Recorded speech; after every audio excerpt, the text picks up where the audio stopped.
Good morning. Good morning. Hello.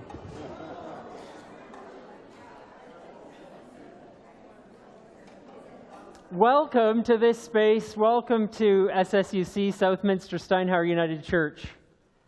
We are all spiritual seekers united in community, and community is what we are building this morning as we come in and we find ourselves at tables. We're not all facing the front, we're facing each other. And for some of us that's exciting, and for others of you that might be a bit nerve-wracking. And I ask us all to be gentle with one another. Some of us, it's too early in the morning to really put a smile and connect with each other, but we will warm up to this situation, and we will build this community together this morning in how we interact with one another. It's the last Sunday before the fall season. It's the long weekend. It's a chance to be community in a different way. For the last time before we hit the fall and before our numbers swell to such an extent that we couldn't possibly do this. So we thank you for being here this morning, and welcome to each of you. As we speak each and every time we gather, we know that this is a place where we try our best to make each other feel welcome, to recognize that in each of us there is something crucial for this community, that we are all important, and that we build community with one another regardless of who we are. We're all welcome and we all belong. All our ages, all our cultures, all our gender expressions and sexualities, all our religions or lack thereof, all of our sizes and abilities, all of us, period, we open and commit ourselves to making each other feel like this is a safer place where we can all explore our journeys and the best of ourselves. As we gather this morning, we know too that we gather in this unique place, in this place that we've been gathering for, 20-ish years now. And we gather in this place that we call home, in this building that many of us were a part of constructing, that many of us in this room have recently come to and found a home. And we recognize that on this land, it is special land. It is Treaty 6 land. It is land to be shared. It is not our land, nor our space, but space that we find a home because of our relationship and the generosity and the ability for us to connect in partnership with those whose land it's been over many, many generations. We honor that originally this was the land of the Cree and the Métis people and many First Nations of this land. And so may our words of gratitude for it help us to live our strong intentions to continue those relationships of Indigenous and non-Indigenous alike. We are a hustly, bustly kind of place around here, and there are a couple of things that we want to share that are part of this community and building community. They're not something to get through before we get on to the real stuff of the morning. They're important because the things that we do, the events that we hold, the programs that we offer are part of who we are as a community. So let's talk about a few of them. Coming up very soon, in just about a month, October 4th to 6th, is our second ever Wonder Conference. A conference for expansive spirituality, a conference this year to ask ourselves that when we're in the midst of much inhumanity in the world, it's a time for us to come together and awaken to our highest calling as humans, to nurture our capacities to be more compassionate, to be more loving, to be more empathetic, and more just. So as we do that, we have a very exciting weekend planned. We have a couple of speakers that will be speaking to us, and over the coming weeks I'll tell you a little bit more of that, and a couple of excellent workshops that we have to choose from, and I want to just highlight one of them this morning. Catherine Weinman, a local artist and community innovator, is going to be with us to lead a workshop called Exploring Our Creativity. That creating is an innate gift, and that none of us have cornered the market on creativity, that it dwells within each of us. And we'll take some time to dabble and see what emerges from our unique spiritual wells that are within us. That's one. And another one I want to highlight is about rituals. That we talk about rituals, we reframe many rituals in this space, and Henriette Kalker is going to lead us through a workshop in which she talks about ritual being an identity that we need to find within ourselves again. The layers of meaning that we all need in our lives that ritual can bring to us. So in all the ways that that's defined, we'll explore that in her workshop. So that's just two out of many that we have to choose from in our EverWonder workshop, EverWonder conference. New this week are some paper brochures, so you can go to the website for sure to read more. But if you are a paper person, then please pick up one of these off the foyer table, and there's an opportunity to register with this piece of paper as well.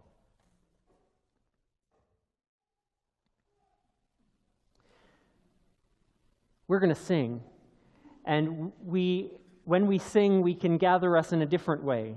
We've been hearing words, we've been listening, we've been thinking about activities and things and announcements, but now is our time to enter into a different time, a time to feed us, a time that we can express ourselves in a different way, and singing lets us use words, lets us use music, lets us express things that are within us in a different way. So why don't we join ourselves together as community this morning with singing our first song, Morning Has Come.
Morning has come,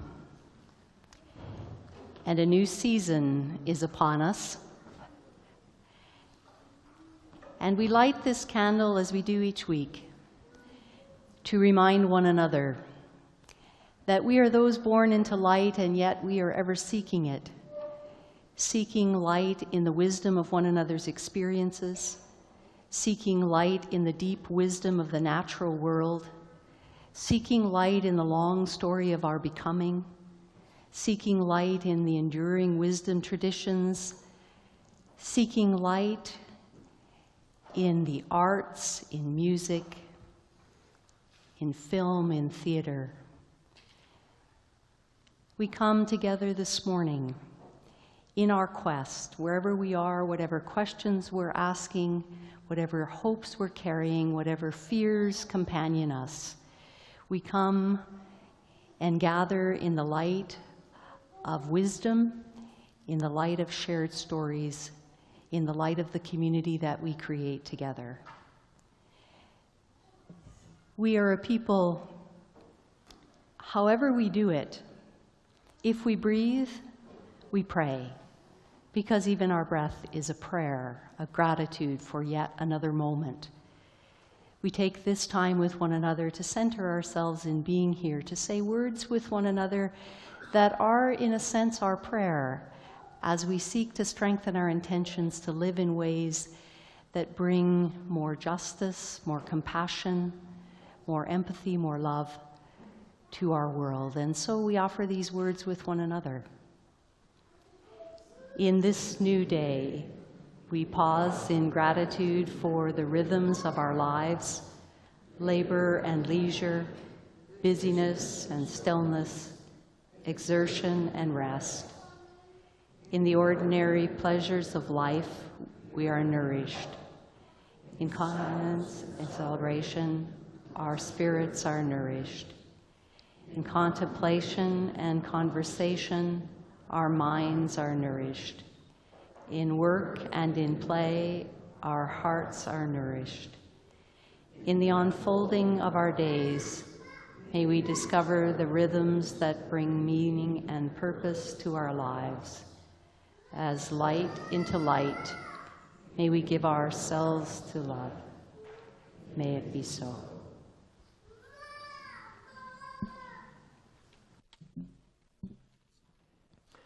Okay, time for all ages. You're all welcome, but who's coming to the carpet? I have a story for you today. It's a story for everyone. Look, the carpet's hiding right over here.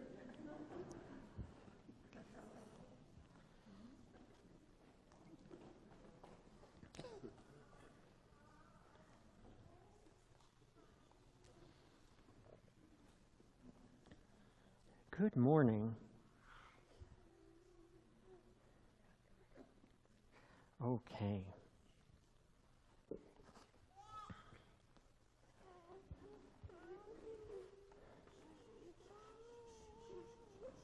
I have a book called No Dinosaurs in the Park. No Dinosaurs in the Park. It's by Dorothy Joan Harris and Sylvie Degnaud. No dinosaurs in the park. Okay, here we go. When Grandpa comes to visit, we always go to the park. We walk along the path, past the pond and the rock garden, and look at everything. Sometimes I play on the swings while Grandpa pushes me. Sometimes we sit on a bench and Grandpa tells me stories. I almost always ask for stories about dinosaurs. Do any of you like dinosaurs? You like dinosaurs? Today, while we were walking by the pond, Grandpa stopped all of a sudden and said, "Bless my socks, just look over there, a diplodocus." I looked where he was pointing, but all I could see was a big branch floating on the pond. Do you see the big branch floating on the pond? Yeah. "Don't you see its long, long tail sticking out of the water?" asked Grandpa. "That tail can flick like a whip, you know." Do you see the dinosaur? "Well, then I saw it. We'd better hide," I shouted. The huge diplodocus flicked its tail, but we hid behind a tree. "He won't be able to reach us here," Grandpa said. Do you think there's really a dinosaur in the park? I wonder if they're using their imaginations. I think Grandpa is really good at using his imagination, and he is helping everyone use their imaginations. Now, Just after we escaped from the Diplodocus, Grandpa stopped again. Shh, he whispered. Look over there. Do you see that group? What are these? They're birds. Look over there. It's a whole gang of Compsognathus dinosaur birds. I looked toward the tall grass. They looked just like noisy crows to me. A Compsognathus is small, Grandpa said, but it's speedy. I think that gang is hunting for their dinner. They look hungry. They look hungry, I agreed. Do you think they'll try to eat us? Probably not, said Grandpa, but maybe we should scare them away just in case. So we roared and we shouted and we clapped and they all ran away. Have you ever done that with a group of birds? You ever clapped and they flew away? A Compsognathus doesn't like loud noises, said Grandpa. Then suddenly there was a great winged shape that flew overhead in the sky. Look out, a pterodactyl, shouted Grandpa. Red alert, red alert! Do you see it? Is it a dinosaur? Well, Grandpa thinks it's a dinosaur.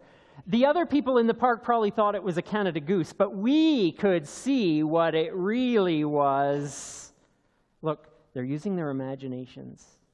They're imagining that they're dinosaurs. We stood very still until it was gone. Pterodactyls can't see if you stand very still, said Grandpa, so they stood like statues. On the way home, we walked past the rock garden. All of a sudden, I stopped. Look, Grandpa, I said, there's a Stegosaurus in the rocks. Do you see it? Well, I'll be hornswoggled, said Grandpa. So there is. He must be trying to hide. A Stegosaurus is very timid and shy, you know. We tried to get that dinosaur out of the rocks with a chocolate ice cream cone. He really liked it, but he was a messy eater and he splashed it all over my new shirt. Whoa. Big dinosaur. But I wonder if it really looked like this. I think it really looked like that. When we got home, I told Mom why my shirt was such a mess, and she was a bit mad about it, and she said that there are absolutely no dinosaurs at the park. But look, Grandpa's skulking away. But Grandpa and I know better. We saw those dinosaurs. That's the end. I don't think that really, truly there's dinosaurs at the park. But do you know what that girl and her grandpa did? They used their imaginations, and they saw all kinds of ordinary things, and they imagined that they were dinosaurs. And they had fun that day, imagining and pretending. Do you ever imagine and pretend? Oh, yeah, that's fun. Do you think that your parents and grandparents imagine and pretend? Is that something just little kids do? What do you think? Do you think adults and grandparents, do you think they pretend and imagine and play? I think they do. This grandpa in the story, he was very, very good at playing. He was a very good grandpa to play and imagine. I think that we find different ways to play and imagine all of our lives. That your parents, your grandparents, they like to imagine. They imagine what you'll be like when you're bigger. They imagine how the world might be better because you're in it. They play with you. Do they play with you? Do your parents ever play with you or grandparents play with you? Oh, that's fun. We find new ways to play all the time, and it's wonderful because playing is one of the best things to do in this life. We can use our imaginations, we can play, And sometimes we find out new things when we play, and we learn things. So, even though you're a long way away from being a grown-up or a parent or a grandparent, you know what? You're always going to play, and you're always going to use your imaginations. Hooray for that. Hooray. How about we go back to our places, and we're going to sing a song, and we're going to do some other things after that, okay?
I want to share a small snippet of a story from the first century that 4 different storytellers that we have their words in our Christian scriptures, 4 different storytellers have told us this story. After a very intense time in the life of Jesus and his friends, the disciples gathered around him and told him all that they had done and all that they had taught. And he said to them, "Come away to an isolated place. Come all by yourselves and rest a while." For many people had been coming and going, and the disciples and Jesus had no leisure, no time even to eat. And they went away by a boat to a deserted place all by themselves. This is words from a first century storyteller passed down to us.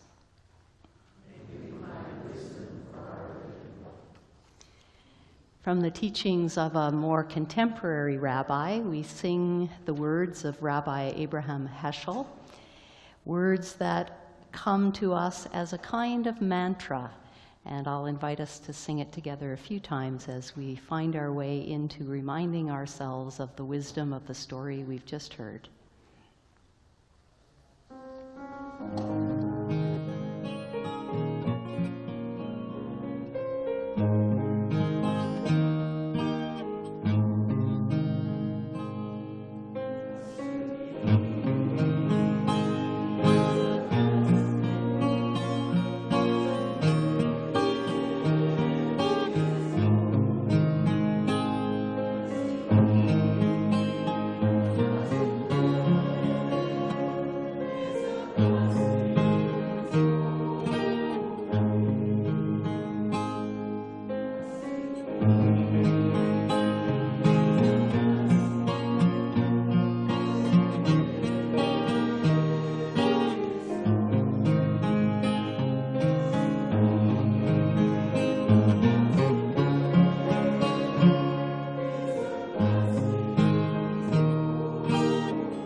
We've heard some ancient wisdom in a story that comes to us in the Christian scriptures, and now we're going to hear some more contemporary wisdom that comes to us from a scientist, a man by the name of Stuart Brown.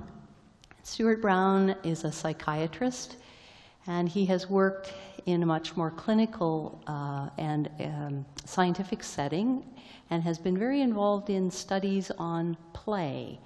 And we're going to listen for about 10 minutes to some of his insights from a lifetime of studying this subject. He's now in his 80s. And those of you that are joining us online, if you lose the feed, you might just Google Stuart Brown on play, and you'll be watching what we're watching for about 10 minutes. So here we go. Let's hear what Stuart Brown has to say.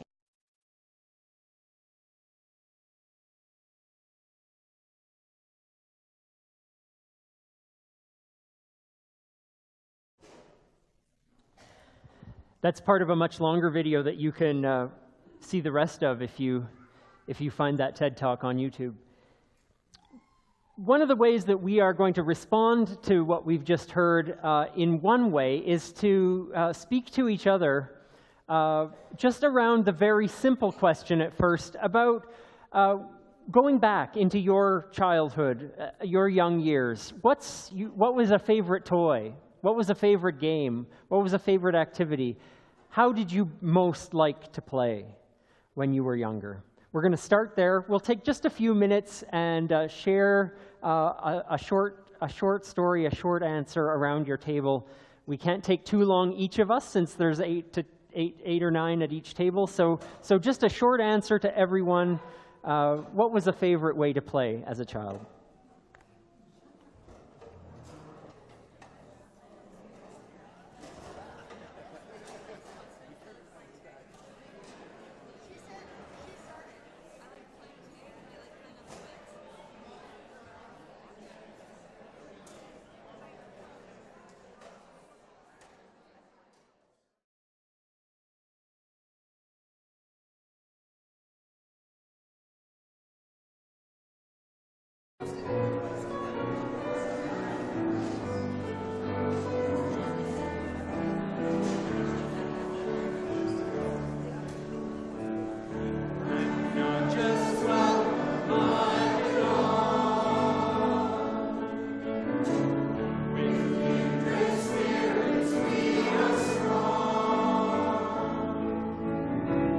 I'm not alone.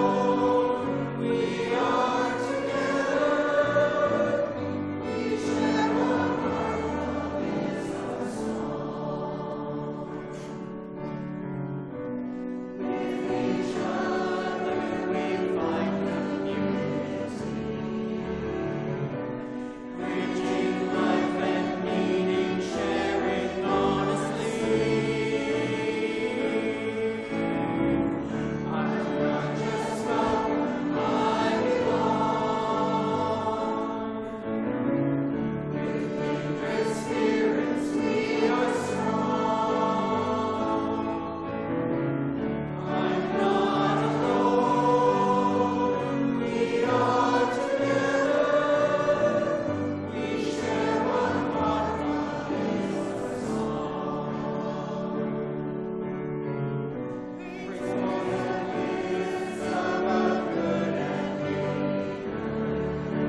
We shared with many of you that one of the highlights of our time in Rwanda 3 years ago was a single hour that we spent with the mountain gorillas in their natural habitat in Volcani's National Park.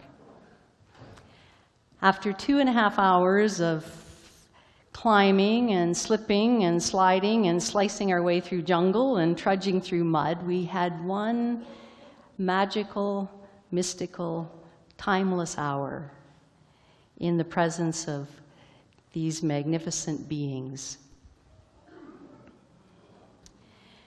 We were with the Agasha family, one of 10 gorilla families that are visited by tourists, for just 1 hour each day, after you locate them wherever they happen to be in that park. There were 22 members of this family. The youngest was 6 months old, and the silverback was over 30 years of age. And toward the end of our time, we were captivated by these two 2-year-olds.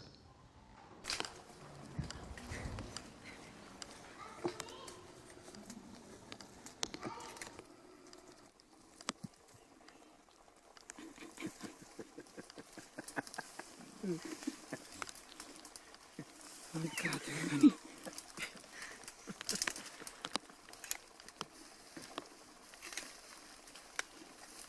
These games, I think we have a strong bond between these guys.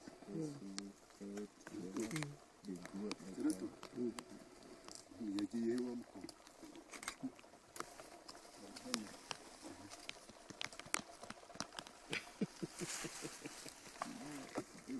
Come on, Martin.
They couldn't help themselves. They couldn't stop playing.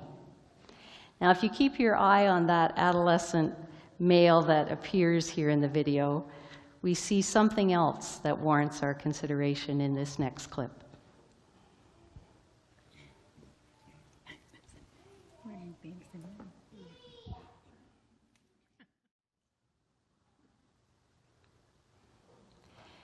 What I wanted to show you was this adolescent male was quite fed up with their playing, and he grabs a hold of one of them and just kind of holds him there. And he's only a decade older than these two little ones, but he has no toleration for their play.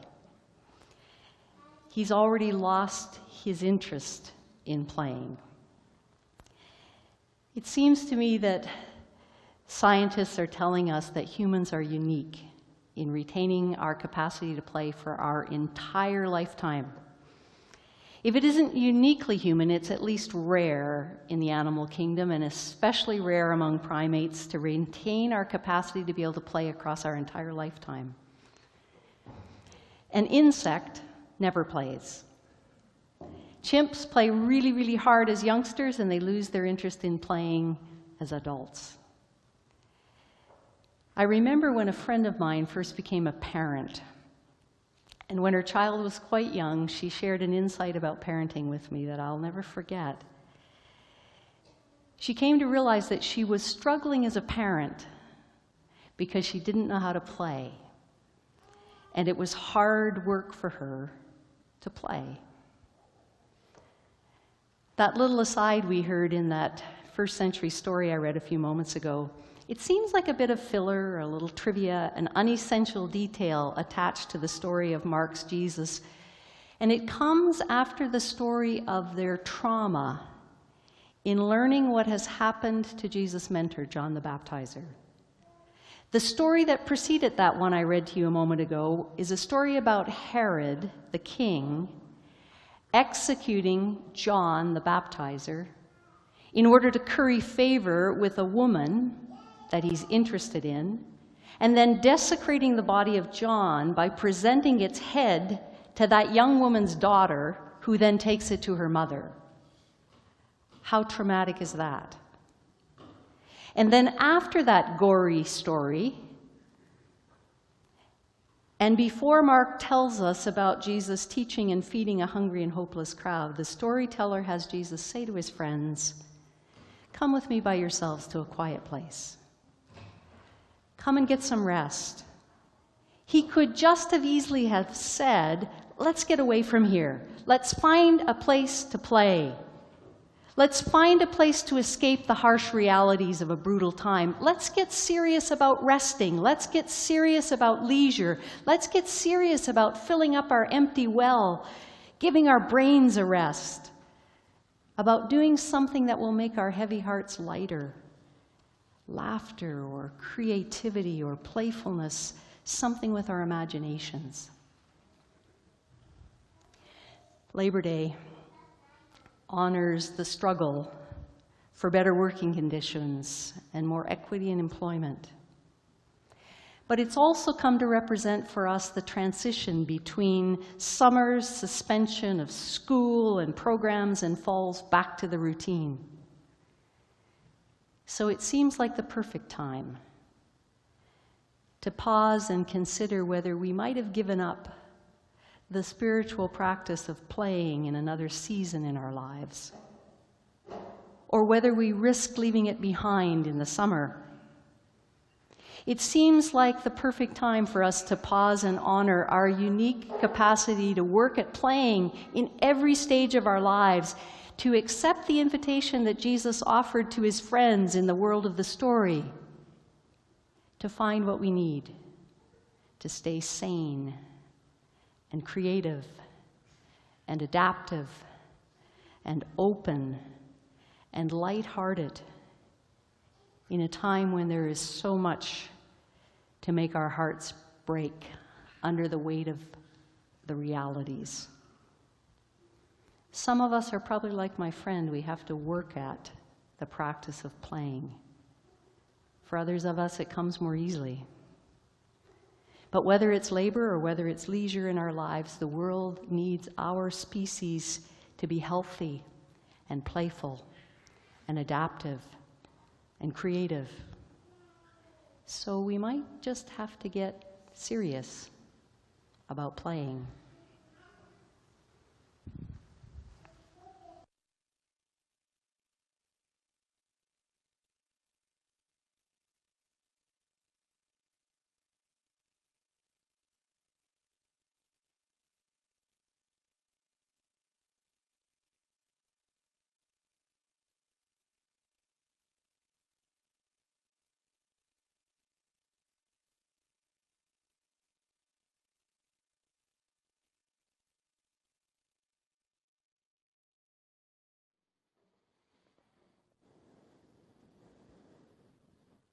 We have the opportunity to share in a ritual this morning as old as sharing a meal with friends and family. At these tables this morning, we connect with the long story of life, opening to feed us our gratitude for the energy of grain and grape, symbols on which our life depends. Around these tables, we also connect with the ancient traditions of our spiritual ancestors, like the festival of Passover, and the way in which it was revisioned and infused with new meaning as the friends of Jesus gathered in the midst of their fears, in the time of empire seeking to silence them. We meet at these tables remembering how the early community of Jesus sustained their hope and their commitment by sharing meals with one another, sharing life together, and feeding the hungry among them. We can come to these tables today as an act of gratitude for the gifts of life, for our labor and our leisure, our work and our play. And we come to these tables remembering our need for nourishment for our bodies, our minds, and our spirits. And we come also to act against forgetting the many who struggle for food, for security, for work, for safety. So today we share bread with one another as a way of remembering need. And we share a cup as a way of remembering abundance. And we share bread and a cup as a commitment to our compassion, to our respect, to our freedom, to our working for all that is possible. This is a ritual which we bring our own meaning, infused with the meanings that have layered themselves upon each at these tables in our lives. You need not to be a member of this church or any church to participate in what we do here today. You need not subscribe to any particular doctrine or creed. These are the gifts of a good earth, and they're for all of us. We're going to choose a piece of bread and pass the basket of bread around our table and serve each other. And once we all have a piece of bread, we're going to pass the cup around to each of us and serve each other so that we might dip our piece of bread in the cup. If you do not wish to participate in this ritual today, simply pass the basket or the cup to your neighbor, and we'll serve one another, and we may use the words that we see on the screen or whatever feels right to us as we serve one another. You'll find gluten-free options in your basket, but there is one gluten-free cup here at the center table. If you need that, please feel free to come. These are the gifts of a good earth for all of us. Might we share them with each other in community? Might they remind us of bread for our journey and the cup of our community.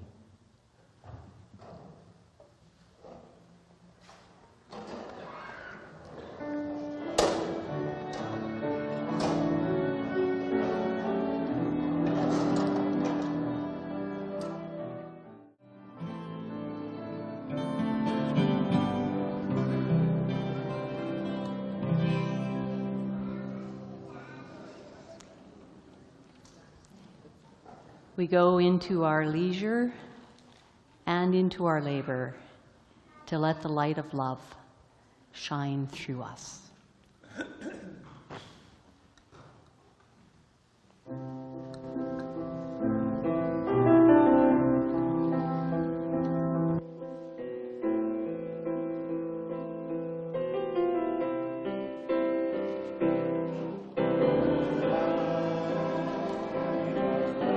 Shine through, let the light of love shine through.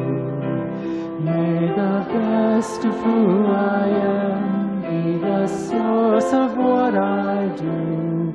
Let the light of love shine through.